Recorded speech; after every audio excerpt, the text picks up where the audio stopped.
Come, now's the time to worship. Come, now's the time to give your heart for your God. C'est un psaume qui est fait pour ce soir, qui est fait pour aujourd'hui. Moi, j'aime bien quand la parole de Dieu, brusquement, elle se réalise. Vous aimez ça? Dans les écoles bibliques, on a instruit beaucoup sur la parole, sa fondement. Mais moi, j'aime bien quand la parole devient vivante. Et c'est maintenant que ça se passe. Vous vous rappelez de l'histoire où Jésus était dans la synagogue et il lit Ésaïe 61, « L'Esprit du Seigneur est posé sur moi. » Et d'un coup, il dit, ça se passe maintenant. Maintenant. Quand la parole de Dieu devient maintenant. Waouh! Il est marqué, pourquoi ce tumulte parmi les nations, ces vaines pensées parmi les peuples? Pourquoi les rois de la terre se soulèvent-ils et les princes se liguent avec eux contre l'Éternel et son roi? Je crois que c'est ce qu'on, dans le monde invisible, se passe en ce moment. Il y a un tumulte spirituel. Vous le ressentez? Quand on regarde les informations, déjà seulement l'Europe, vous voyez ce qui se passe? L'italien, on l'a foutu à la porte. Le grec, on l'a foutu à la porte. Déjà en Europe, les rois, les responsables, les chefs des banques, tous ceux qui avaient des pensées vaines, qui pensaient nous. M. Berlusconi pensait jusqu'à 85 ans qu'il allait rester le prince de l'Italie. Et plein de politiciens qui sont sur leur trône. Puis brusquement, dans le monde invisible, tout bouge. Tout ce qui était contre Jésus se ligue ensemble en ce moment une dernière fois. Et puis je sens que ces gens qui s'appelaient des rois sont en train de tomber de leur trône. Et là, il y a marqué, brisons leurs liens, délivrons-nous de leur chaîne. Et je crois que beaucoup de ces gens-là avaient influencé notre vie spirituelle aussi. Et c'est comme un temps où le peuple de Dieu se libère de ses liens, de ses rois spirituels, de ses marionnettes, de ces présidents qui ont influencé la Tunisie, l'Égypte et tous ces pays qui pensaient qu'ils seraient là à vie. Kadhafi, il était sûr qu'il serait à vie responsable pour toujours. Et ses fils allaient tout reprendre. Il pensait, je serai là toujours. Le Seigneur commence à secouer dans le monde invisible ses trônes. Et tous ces rois y tombent, un après l'autre. Et libérons-nous de ces liens, de ces choses-là qu'ils ont dites. Un des derniers présidents de la Russie, un jour, il a montré une Bible. Il a dit, regardez, bientôt ce sera la dernière, on la mettra dans un musée, il n'y aura plus de Bible en Russie. En Russie, il y a plus de Bibles qu'en Europe en ce moment. Ils sont rentrés par milliers. Ils sont trompés. Il y a des gens qui l'ont cru. Des gens qui ont dit, la dernière Bible. C'était pas la parole de Dieu, c'était la parole d'un président. Libérons-nous de leurs liens, qu'est-ce qu'ils ont dit? Ce qui dit, on compte sur maman. Sur maman, c'est notre argent. Libérons-nous de leurs liens, ce qu'ils ont dit. Car celui qui siège dans les cieux rit, le Seigneur se moque d'eux. Moi, ça me fait tellement plaisir qu'à ce verset, le Seigneur sait rire. Amen.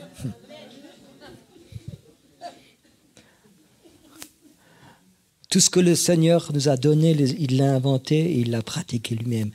Le Seigneur est capable de rire de ses ennemis. J'ai écouté une histoire d'un propriétaire aux États-Unis, un chrétien. Il a acheté un grand restaurant qui marchait très très bien. Et puis brusquement, d'un jour à l'autre, le restaurant marchait mal. D'un jour à l'autre, le restaurant a diminué, le chiffre d'affaires a diminué et le comptable a dit en ce moment, travaillez à perte. Encore 2-3 mois et vous ferez faillite. Ce sera fini. C'est en train de baisser, c'est baisser. Et puis il était là et priait. Et ça baissait. Et un jour, il a compris une chose, que le Seigneur rit de ses ennemis. Alors c'était à ce point-là qu'il allait même plus dans le restaurant. Alors il s'est mis 4-5 jours devant le restaurant et il a commencé à rire. Ça semble fou. Il a commencé à rire. Et quand il a commencé à rire, le chiffre d'affaires est remonté.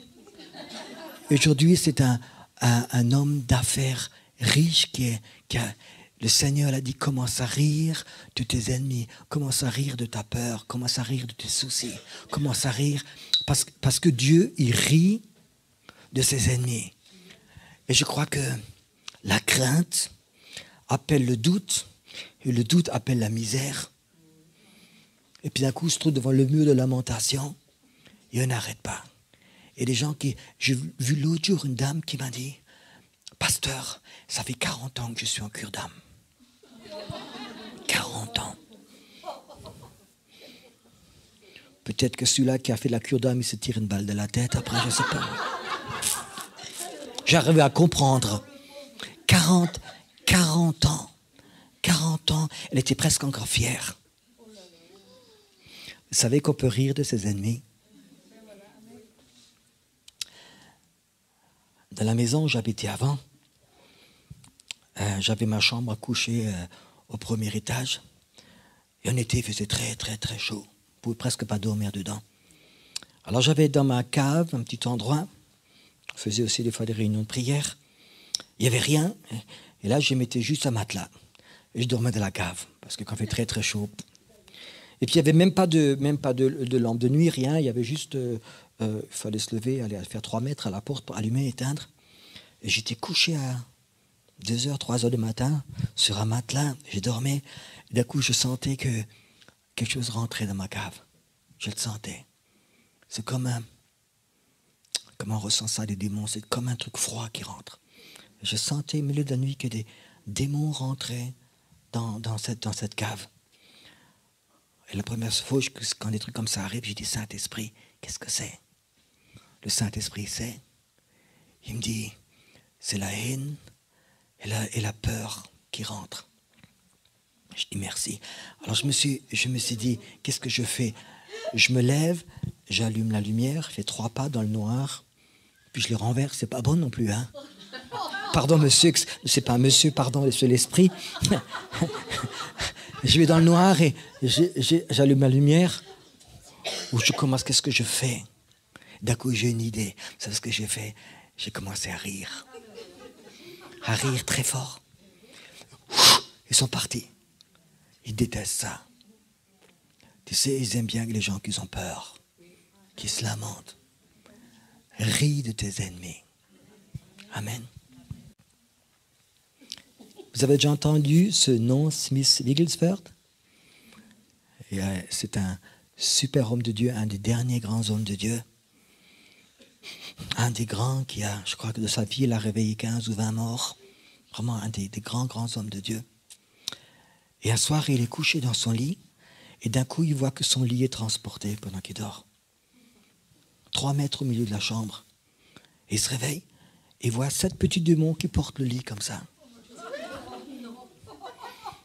Il se réveille, et au nom de Jésus, dort. Et il voit ces petits démons qui sortent. D'un coup, il dit, j'ai fait une erreur. Il dit, au nom de Jésus, revenez, prenez le lit, remettez-le dans le coin.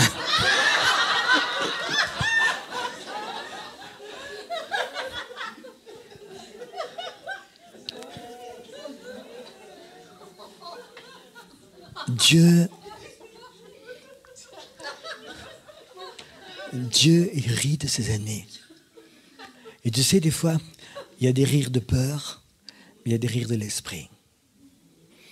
Vous savez, il y en a qui rient, les psychologues diront c'est la peur. Elle traduit d'abord à sa mère, je pense, encore une fois. Il y a des gens qui rient, c'est une peur qui part d'eux. Mais il y a des gens qui rient, c'est la foi qui sort d'eux. Et les forces démoniaques, ils partent quand tu ris. Parce que Dieu, il rit de ses ennemis. Et des fois, il faut savoir rire. Il faut savoir rire. C'est comme la foi qui sort de toi. Tu sais, dans la vie, Le Saint-Esprit veut nous révéler et montrer des choses qu'il faut faire. Et je crois que c'est une qu'il faut comprendre. C'est le Saint-Esprit. Et vous n'êtes pas des photocopies, mais le Saint-Esprit veut nous montrer des choses. Il y a quelques années, le soir, à 10h, ils apportent un frère, sa femme et sa belle-sœur. Je le connaissais bien, c'était un jeune croyant, vraiment très très bien. Et il se roule par terre. Il a les doigts dans l'oreille et il crie de douleur. Mais il se roule par terre tellement il a mal. Je rentre juste d'une session de prière, je rentre chez moi à la maison, ce jeune, il se roule par terre tellement il a mal. Et je dis, Saint-Esprit, qu'est-ce que c'est? Et tout de suite, j'ai une image devant moi. Et je vois quelques femmes autour d'une petite poupée qui mettaient des aiguilles dans l'oreille. Je savais. Et je brise cet esprit de vaudou, tu sors de cet homme et tu retournes chez ces personnes qui t'ont envoyé. Ça n'a pas duré 30 secondes, il se lève, il a plus mal, et malgré il y a du sang qui coulait. Donc ce n'est pas seulement des choses spirituelles, c'est physiquement, il y a du sang qui coulait de son oreille. Et il avait mal très très longtemps, ils l'ont amené ils ont mis presque 1 heure pour venir. Le jour d'après, ma petite fille Sarah, elle avait 1 an et demi. À 8h du soir, à 10h du soir, à la même heure, elle commence à hurler, elle met ses 2 mains sur l'oreille.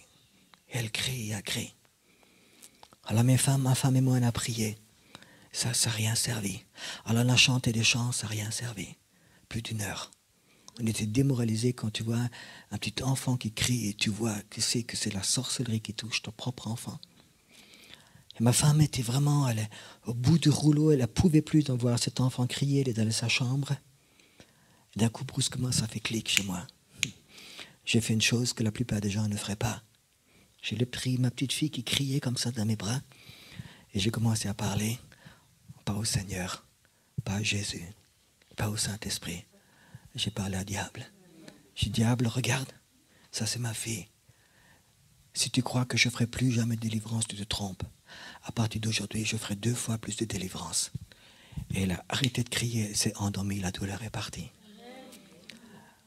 Dans la vie, il y a des moments où tu proclames, il y a des moments que tu pries, et il y a des moments que tu ris. Ris de tes adversaires.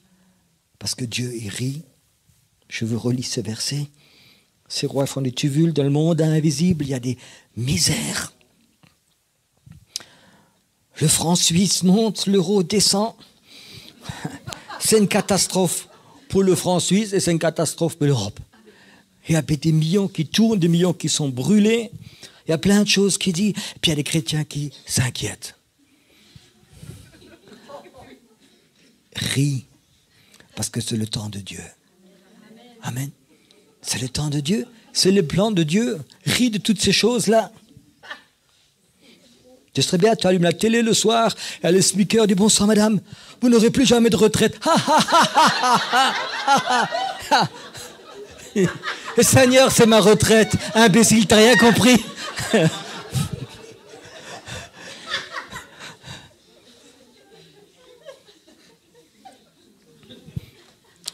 Il y a 2 ans, en Allemagne, c'était sur toute l'Europe, même sur tout le monde, on appelait ça la grippe à cochon, la grippe à porcine. Porcine. En Allemagne, on appelait ça la grippe pour cochon. Et puis brusquement, il y a, je crois, une hystérie qui s'est mise. Une hystérie. Je crois qu'en France, le ministre de la Santé a commandé pour 10 millions de francs de sérum. On n'en a utilisé qu'un moitié de million. Et ce sérum, on ne peut plus l'utiliser pour d'autres grippes. 9,5 millions poubelles, décharges. Et il y a une hystérie en Allemagne parmi les églises. Les vaccins contre la grippe, c'est démoniaque. Et tout le monde parlait de la vaccin, de la grippe. Quand tu écoutais la télévision, on n'entendait que ça. Grippe porcine. Puis les gens étaient là et terrorisés. Ils entendent déjà les cochons qui venaient.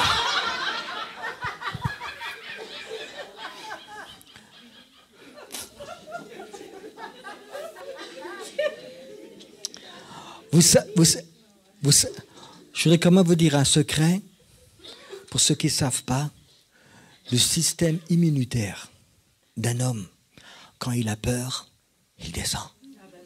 Et quand quelqu'un rit, le système immunitaire, il monte. Et le meilleur antigrippe, c'est rire. La grippe porcine arrive en Suisse. Ha, ha, ha, ha, ha. Soir, ils ont entendu le message du Seigneur. Ils ont été touchés, ils se sont mis par terre, ils ont prié Jésus de la vie. Et ils sont sortis de l'église. Il y avait 6 autres musulmans qui sont venus. Et ils les ont, moi je dirais en français, ils les ont kidnappés. Ils les ont kidnappés, ils les ont ramenés à la maison et ils les ont plus laissés sortir jusqu'à ce qu'ils reviennent de la région musulmane. C'est un combat. Mais en ce moment, il y a le combat qui est là, ces forces musulmanes qui tiennent les gens, puis il y a la force du Seigneur qui vient plus fort, plus fort, plus fort, plus fort, plus fort. Vous savez, un des plus beaux témoignages que j'ai eu en Algérie, un jeune homme qui m'a accompagné là-bas, il m'a raconté qu'il voulait partir à la guerre sainte, il voulait aller en Afghanistan, il voulait combattre. Il veut devenir un extrémiste prêt à mourir pour sa religion. Et il était une des dernières prières, il était de la mosquée, il fait une des dernières prières. Et là, il y a Jésus qui lui apparaît dans la mosquée. Et il a dit, si tu veux, tu me donnes ta vie et tu vas me suivre et je vais t'utiliser. C'est des trucs pour moi fantastiques. Un autre homme que j'ai rencontré en Algérie, qui m'a conduit en voiture, il m'a raconté qu'il s'est converti chrétien. Et puis c'est des frères évangéliques qui l'ont attrapé. Alors il a fait 3 ans d'école biblique. Et c'était des évangéliques anticharismatiques. Alors il m'a raconté que c'est un anticharismatique. Et à la fin de ses 3 ans de thèse, il devait écrire un travail, un doctorat presque, que le parler en langue, c'est démoniaque. Et puis il était à la maison, il m'a raconté, puis il a écrit sa rédaction, sa thèse. Et pendant qu'il écrivait sa thèse, le Saint-Esprit est venu, il l'a baptisé.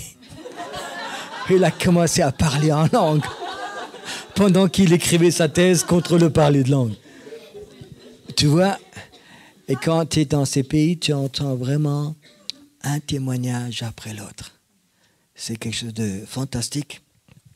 J'ai rencontré 2 frères, ça c'est en Allemagne, qui m'a raconté, il vient d'Algérie, et puis ils sont 13 frères et sœurs à la maison, puis il y en a un qui se convertit.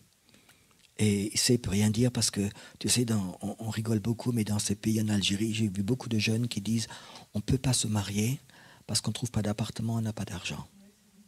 On ne peut pas s'imaginer ça en Suisse, qu'on ne peut pas se marier parce qu'on n'a pas d'argent. Donc on reste chez les parents. Et c'est un jeune qui disait qu'il s'est converti à Jésus. Il a dit, mais si je le raconte à mes parents, je suis de la rue, je ne peux rien raconter. Et puis ils sont même capables, ils sont violents de me tuer. Alors il n'a rien dit. Et tous les matins, 6 heures, il se levait avant tous ses frères et sœurs. Il était à la cuisine et il lisait la Bible. Et un matin, il y a un de ses frères qui est descendu. Il ne l'avait pas vu. Et d'un coup, il voit son frère derrière lui. Il ferme la Bible. Et son frère lui dit, toi aussi, moi aussi. Et tu sais, ça vaut vraiment le coup de voir. Mahmoud m'a raconté aussi qu'en Kabylie, il y a des gens qui l'ont dit, il n'y a pas une famille où il n'y a pas au moins une personne qui se convertit à Jésus. Et c'est vraiment le Seigneur travaille très très fort. Et je crois que c'est peut-être aussi bien que, peut-être tu penses, mais pourquoi lui, il vient ici en Suisse? Mais je crois qu'ici en Suisse, il a peut-être plus de chances de former de jeunes pour aller dans ces pays. Ça, c'est des fois la sagesse de Dieu qu'il faut comprendre. Vraiment de former cette chose-là.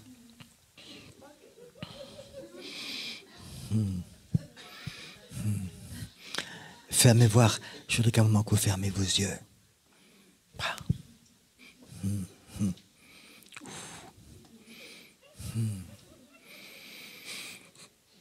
Je voudrais que tu fasses une chose que tu n'as jamais peut-être fait. Je voudrais que tu te vois prophétiquement en train de rire.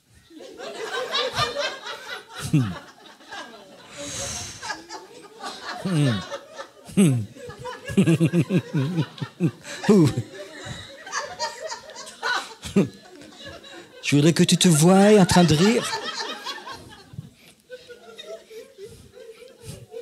Tu vois, tu as des problèmes d'argent, ris. Que tu te vois rire.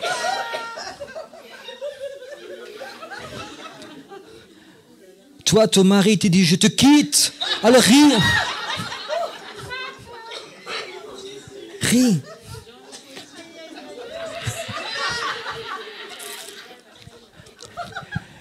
Tu dois rire, pas parler tout le temps. Ris. Il n'y a rien qui va changer.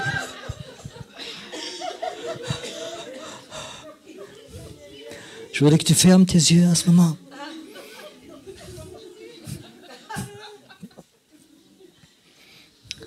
Tu sais, l'esprit en toi. L'esprit en toi, des fois, il veut rire. L'esprit en toi, ton esprit que tu as, il veut des fois se moquer du diable. Il veut se moquer des forces démoniaques. Et nous, on est des fois tellement bêtes. On est religieux. On enferme notre esprit. On veut passer toute nos vies devant le mur de lamentation.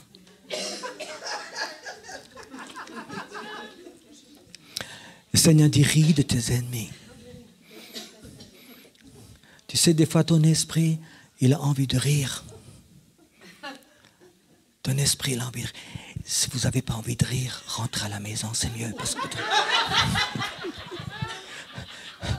tout le monde rit, il y en a qui font des têtes d'enterrement.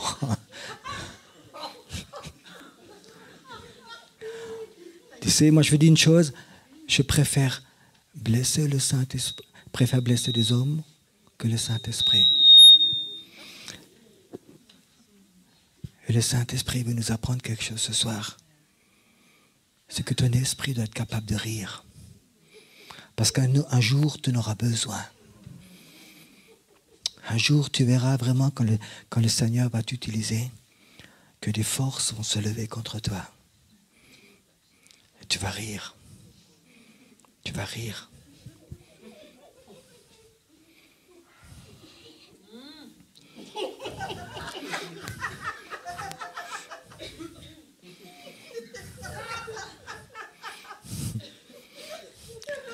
Toi, tu as beaucoup d'ennemis sûrement. Hein?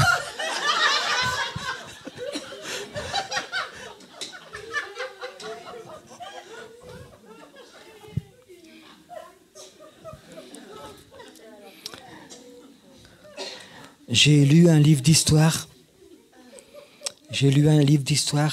Et c'était pendant la guerre en 1945. Dans le désert, dans le Sahara, il y avait l'armée allemande. Puis il y avait l'armée avec les Anglais qui étaient là. Et les Anglais, je crois qu'ils avaient 200 ou 300 chars. Et en face, les soldats d'Hitler, ils n'en avaient plus que 5 ou 6. Vous savez ce qu'ils ont fait alors? Les Allemands, ils ont eu des vieilles voitures, des vieilles Volkswagen. Et ils ont soudé des grands morceaux de ferraille dessus. Et les ont fait rouler dans le désert. Et de loin, les Anglais, ils ont regardé, ils ont cru que c'était des tanks, des chars. Et les Allemands, là-dedans, ils étaient doués dans ce truc-là.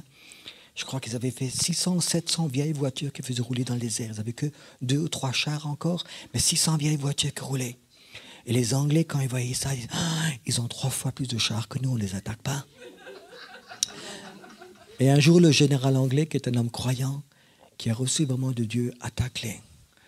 Et ils ont attaqué avec ces 200 chars qu'ils avaient, alors que du côté allemand, il y avait 600 ou 700. Et tu sais, quand ils se sont approchés, ils ont vu que c'était des vieilles Volkswagen, des vieilles coccinelles qui tournaient. Et ils les ont écrasés. L'ennemi, des fois, c'est une vieille Volkswagen qui fait brrrr dans ta vie.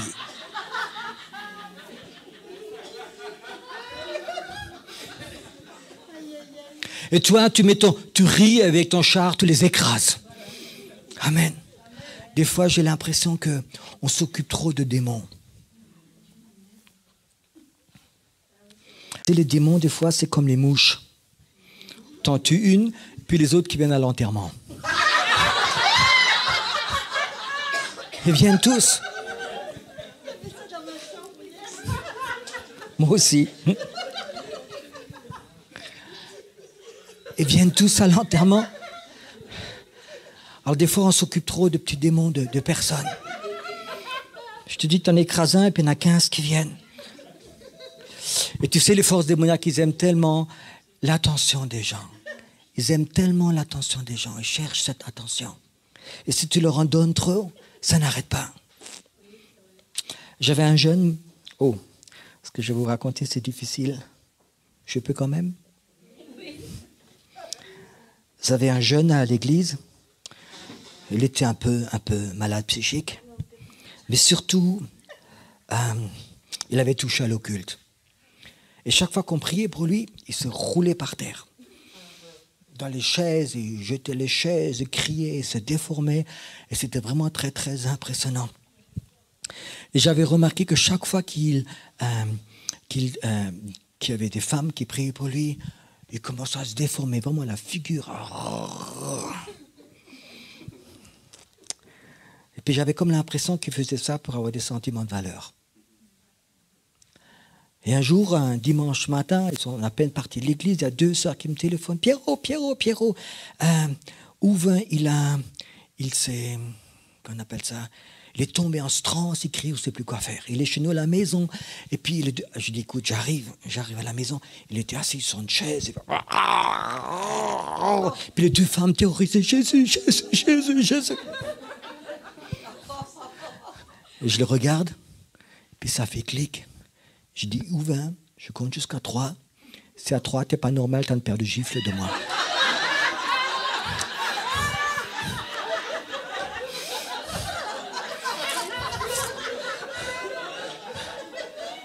Je peux vous raconter la fin quand même, non? 1, 2, il était assis. C'est ok. Complètement normal. Il y a des moments qu'il faut le discernement. Il y a des moments qu'on rigole. Il y a des moments qu'on prie. Il y a des moments qu'on rit de ses adversaires.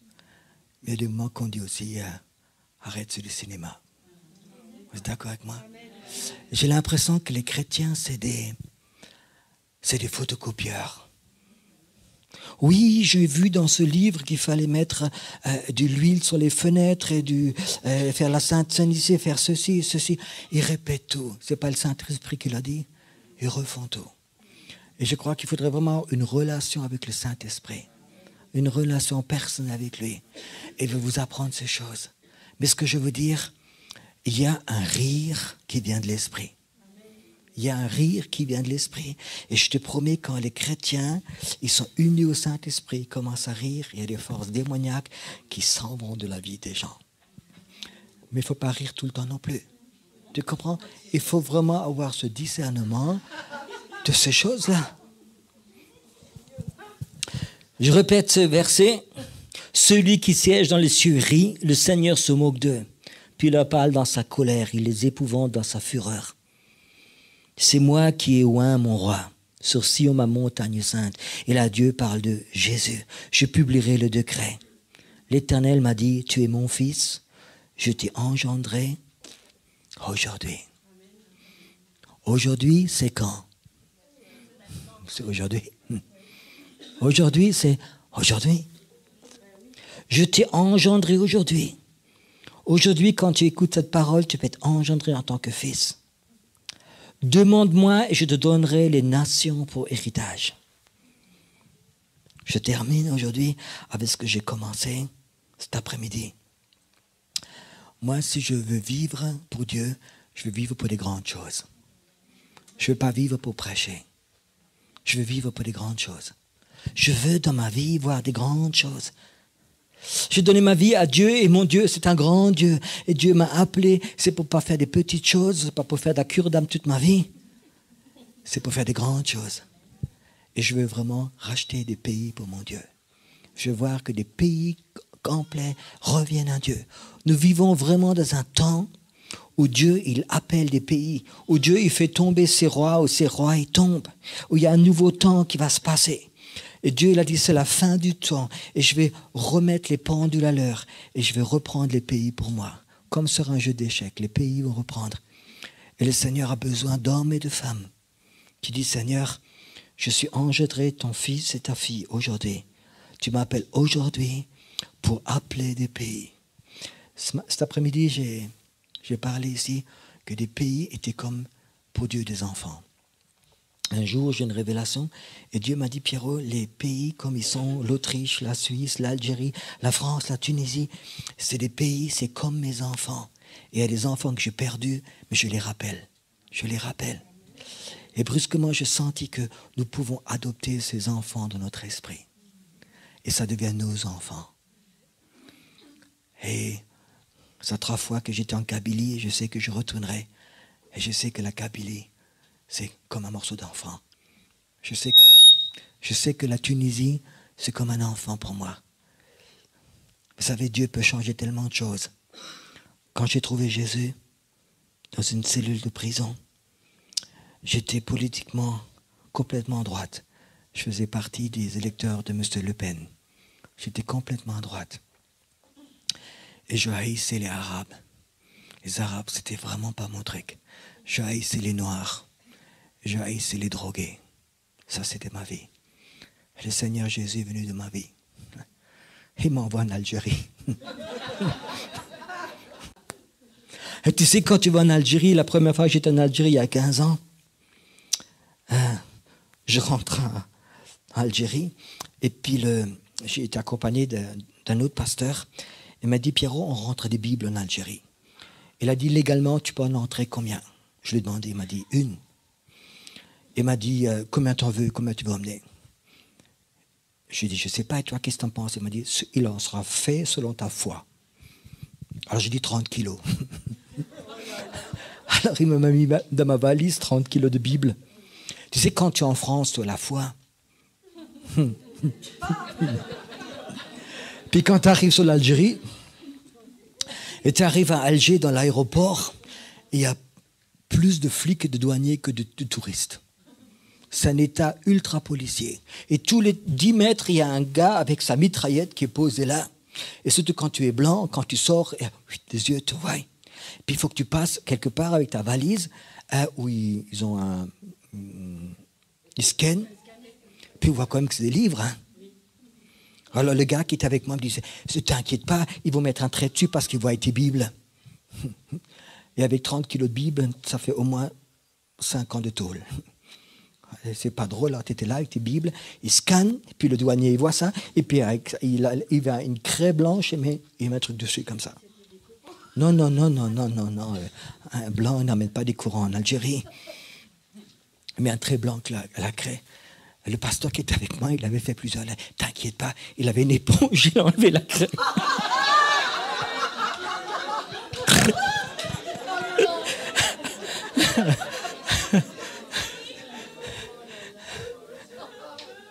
Et puis on a pris la valise, on a passé, il m'a dit, le gars qui est avec moi, surtout le douanier ne regarde pas dans leurs yeux. Regarde comme si c'était en travers. Je passais entre toute une rangée de douaniers, de policiers avec des mitraillettes, tu sais, le sourire, 30 kilos de Bible, tu le regardes comme si c'était transparent comme ça, tu passes, tu souris, tu passes. Et puis il y en a un qui me regarde drôlement, il me dit, hé vous là-bas. Et l'autre il me fait, ne les écoute pas. Il m'attend toujours encore.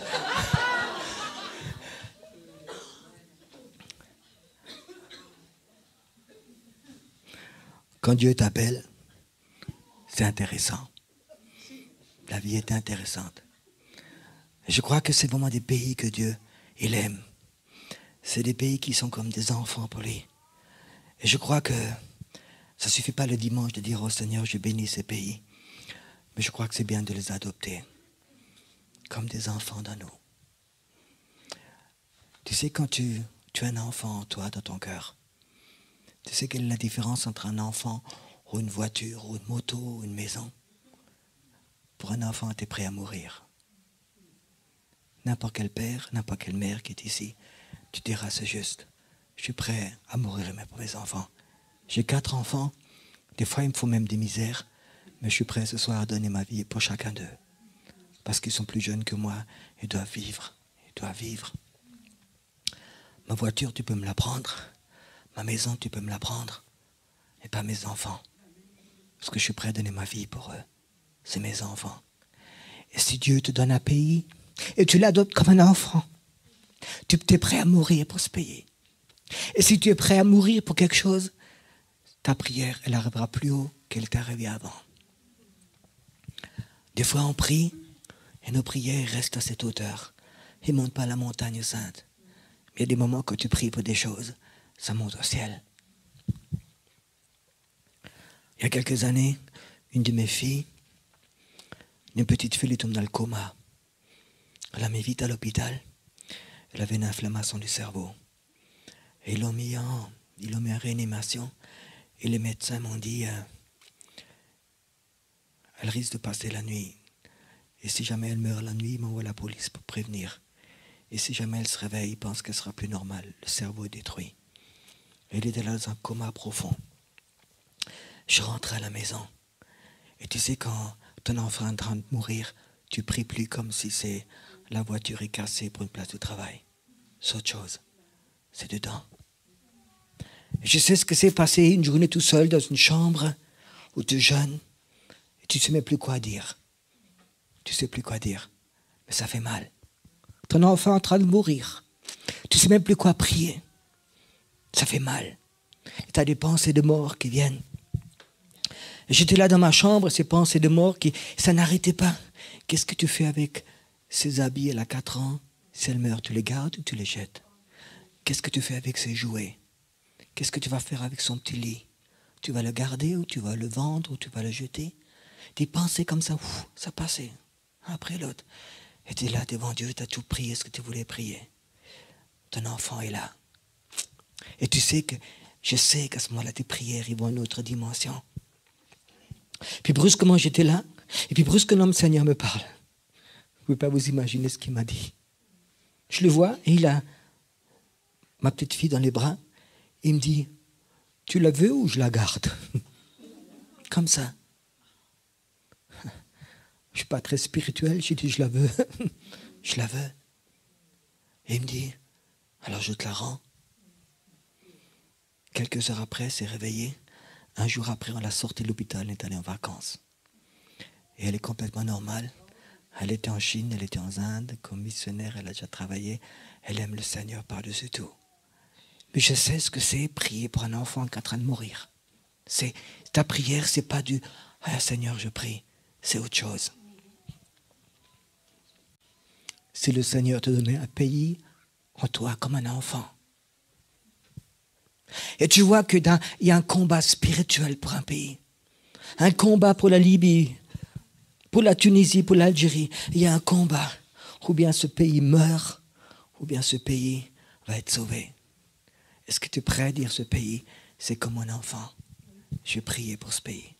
C'est là-dedans. Si je n'avais pas vu cette chose, un enfant de moi qui est en train de mourir, je ne pourrais pas dire ce que c'est une prière pour un enfant.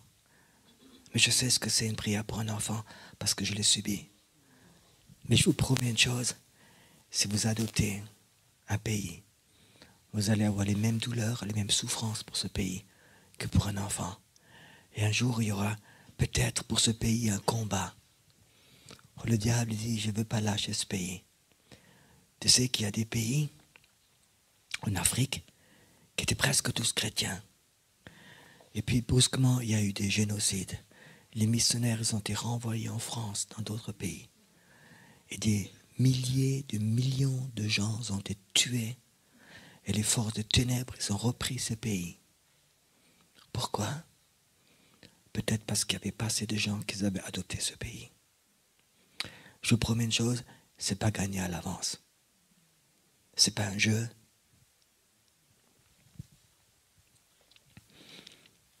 La vision la plus importante qui a changé le plus ma vie, il y a quelques années, j'ai une vision ouverte devant moi. Ça dure au moins 10 minutes. Et je voyais Dieu à une table, et le diable assis à une table, et il joue aux échecs. Bien sûr, Dieu avait les blancs. Le diable avait les noirs. Et le Saint-Esprit me parle, il me dit, qui va gagner la partie? Et Dieu me dit, moi je dis au Saint-Esprit, bien sûr que Dieu c'est le meilleur joueur d'échecs. Le Saint-Esprit me dit, oui, Dieu est le meilleur joueur d'échecs. Mais si ses pions ne sont pas obéissants, et les pions du diable, ils sont obéissants, il va perdre la partie. Et je connais un peu le monde sataniste. J'ai eu la grâce de délivrer quelqu'un sataniste qui était vraiment dans les mains du Satan. Et il m'a expliqué que dans le satanisme, il y avait une obéissance à 100%. Quand le grand prêtre satanique il vient et dit, toi, tu vas prier 8 heures, toi, tu ne vas pas manger pendant 3 jours, toi, tu vas faire cette offrande, ils ne discutent jamais. Parce que c'est la mort. Les chrétiens discutent beaucoup. Et le Saint-Esprit m'a dit, regarde, ça c'est l'échiquier de Dieu.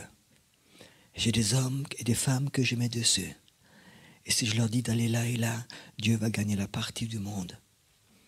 Mais si les hommes pensent qu'à eux, qu'à eux-mêmes, la partie n'est pas gagnée d'avance. Alors je dis au Seigneur, Seigneur, je vais aller sur ton échiquier. Et si tu me dis d'aller là ou là ou là, je vais y aller. Même si ça me coûte la vie, je veux y aller parce que je veux que toi, tu gagnes la partie. Je veux que les pays soient sauvés, que ton royaume soit construit. Je ne veux pas que ton royaume soit perdu. Qu'est-ce que c'est en toi ce soir? Tu es là pour te faire bénir? Tu es là pour avoir une prophétie? Tu es là pour avoir des caresses? Ou tu es là, tu dis, Seigneur, je voudrais être ton échiquier. Et tu sais, quand tu es sur l'échiquier de Dieu, ta vie n'a plus tellement d'importance. Si tu es critiqué, alors tu es critiqué. Si tu es rejeté, tu es rejeté. Si on te fait des couvaches, on te fait des couvaches. Quelle importance? Tu es sur l'échiquier de Dieu. Et lui te dit, avance, va à droite, fais ceci. Et ça va changer le plan de Dieu. Des hommes et des femmes qui vont sur l'échiquier de Dieu.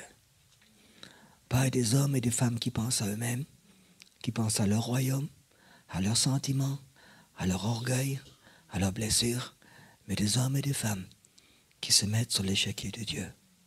Ça va changer le monde. Et si Dieu, sur cet échiquier, te donne un pays que tu adoptes en toi, comme un enfant, tu vas sentir si cet enfant est en danger ou pas. Et moi, je crois que Dieu, il a appelé des réveils déjà qui sont très forts. Et ça fait marche arrière. Il y a des réveils qui ont commencé, comme en Floride, et 2 mois après, il n'y avait plus rien. Peut-être beaucoup de vous ont vu ce dernier réveil en Floride où des milliers et milliers de chrétiens étaient à la télévision pour se faire bénir. Tout le monde allait là-bas pour se faire bénir. Mais je ne sais pas qui a prié pour ces hommes et ces femmes qui sont allés là-bas. Et ça s'est cassé la figure, les médias se sont moqués d'eux en court temps. Nous avons actuellement un monde chrétien qui est un monde de consommation. Moi. Et je crois que c'est le temps où on se met sur l'échiquier de Dieu. Et quand tu es sur l'échiquier de Dieu, accepte ce que le Dieu veut te donner. Ce soir, tu as la possibilité de dire, Seigneur, si tu veux, je me mets sur ton échiquier. J'irai là où tu iras. Et je me mettrai là-haut. Et même si c'est dangereux, je vais aller sur cet échiquier de Dieu pour que ton royaume soit construit, pas le mien. Et je te promets une chose, quand tu rentres dans la volonté de Dieu, tu verras vraiment Dieu qui s'occupera de toi. Et de tes petits problèmes, ils ne deviennent pas intéressants. Ce soir, peut-être quand tu vas sur l'échiquier de Dieu, Dieu va te dire, te donner des pays que tu vas adopter. Et quand Dieu te donne un pays, t'adoptes un pays, c'est pas pour le raconter à tout le monde. Aller dans ton église, ah, moi c'est le Maroc, ah non, moi c'est la Tunisie, ah, moi c'est l'Afrique du Sud, c'est plus grand, il y a plus d'or.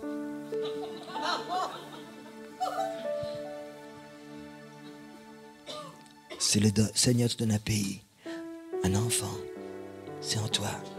Tu vas le porter et tu vas pleurer pour cet enfant. Tu vas souffrir pour lui. Vous les mamans qui vous avez eu des enfants, vous vous rappelez du temps où vos enfants avaient 39, 40 de fièvre et ils pleuraient. Tu as aussi pensé cette pensée? Oh, je préférais que c'est moi qui ai mal. Je préfère que c'est moi qui ai la fièvre. Pour que mon enfant ne souffre plus. Ça, c'est avoir un enfant. Souffrir pour lui. Avoir mal quand il a mal. Et si jamais Dieu te donne un pays ce soir et tu l'adoptes, tu vas pleurer. Tu vas souffrir des fois. Parce que tu es malade, ton pays, ton enfant. Et c'est là que tu vas tendre tes mains vers Dieu et dire, Seigneur, n'oublie pas le Maroc. Et tu vas pleurer pour des pays. Et tu vas voir que des pays entiers vont revenir au Seigneur. Je crois que la Suisse a un appel vraiment de Dieu pour les pays. Je ne connais pas un pays en Europe qui a un appel aussi fort pour les nations que la Suisse. Puis il y a des gens qui m'ont dit, oui, la Suisse a un appel pour les nations parce que la Suisse est riche. Le Seigneur n'a pas besoin de ton argent. Le Seigneur n'a pas besoin de l'or de la Suisse. Le Seigneur, il a besoin de ton cœur. Ton cœur est plus important que l'or de toute la Suisse. Alléluia. Et ce soir, on peut lui apporter cet or, ce cœur. Je voudrais un moment que tu fermes tes yeux. Je voudrais que tu voies ce soir en vision cet échiquier de Dieu. Et cette dernière partie qui se joue ne doit pas se terminer avec une égalité. C'est l'échiquier de Dieu sur toute la terre. En ce moment, il est là.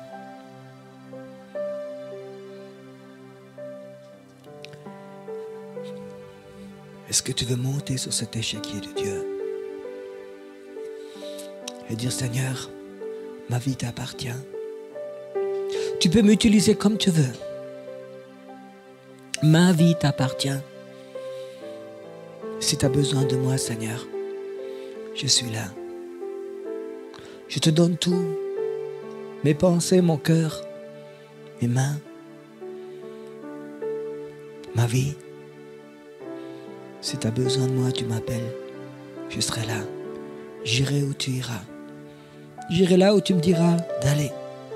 Je prierai pour les choses que toi, tu me diras de prier. Je ne prierai même plus pour moi. C'est ton problème, Seigneur. Je priais pour ton royaume.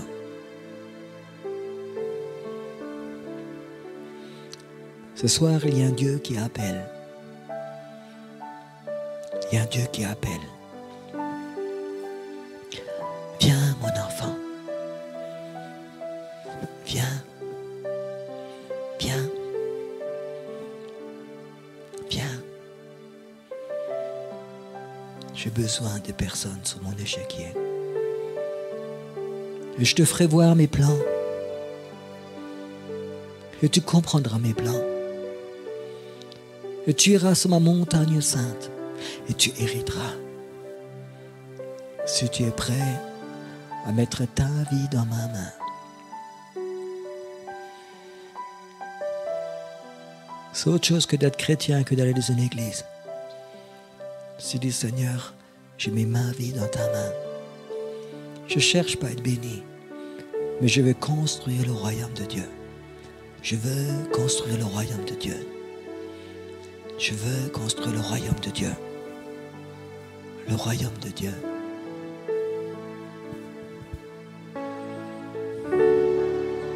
Ta vie, elle est brisée, dit le Seigneur. Tu es comme un roseau courbé. Tu es comme une bougie qui est en train de s'éteindre. Mais je vais te rallumer. Je vais te redresser. Toi qui es rentré ce soir comme un roseau brisé. Toi qui es rentré ce soir comme une bougie qui est en train de s'éteindre. Je t'appelle. Je vais te redresser. Et tu ne seras plus un roseau brisé. Et tu ne seras plus une mèche qui est en train de s'éteindre. Et tu vas brûler dans ce monde invisible. Et il y aura un feu en toi, dit le Seigneur. Et il y aura un feu en toi. Il y a un feu qui va brûler en toi. Un feu de l'évangile. Un feu pour le royaume de Dieu. Et les forces de ténèbres, ils vont fuir parce qu'ils vont voir ce feu en toi. Ce soir, dit le Seigneur, c'est le soir où je t'appelle peut-être une dernière fois si fortement. Toi qui es le roseau brisé, toi qui es la mèche qui est en train de s'éteindre, je t'appelle. Et ma gloire va venir sur toi et je te glorifierai. Parce que c'est mon appel qui va te glorifier. Ce n'est pas les hommes qui t'ont fait miroiter des choses, mais c'est moi qui t'appelle, ton Dieu. Et c'est moi qui t'appelle. C'est moi qui t'appelle. C'est moi qui t'appelle. C'est moi. Pendant que cet appel de Dieu va continuer, si tu es là ce soir, et tu sens vraiment cet appel de Dieu pour montrer sur l'échiquier, pour donner ta vie, pas pour que tu sois béni, mais pour le royaume de Dieu. Si tu sens l'appel de Dieu, là-devant il y a la place pour te mettre à genoux. Tu dis Seigneur, je suis là. Je suis là. Now's the time to worship. Come. Now's the time.